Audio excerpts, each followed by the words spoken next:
Hi guys, welcome to my vlog. So ito yung buhok niya. Sobrang kapal. Matatapos tayo ng alas 3. True. So ayan. Last na riban, 2019. 4 years na siya. So nasa na yung riban? Ito na lang. Ito na yung riban mo, nasa dulo na.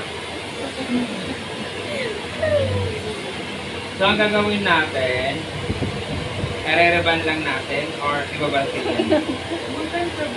Mag-Brazilian. Additional tayo sa Brazilian. Para mas maganda be, para isang bagsakan talaga siya. Kasi pag ganitong buhok, hindi siya pwede madalas ngayon. Ha? Price ko na. At so ayan na nga, ito na yung kanyang pinaka-final result. Oh my god. So ito na yung kanyang pinaka-final na resulta ng kanyang buhok. So ang ginawa ko sa kanya is Surban with Brazilian Botox. So ayan guys, sobrang lambot at shiny po talaga. At saka napakadulas. Ayan. Thank you for watching guys. Oh my god, ang ganda niya.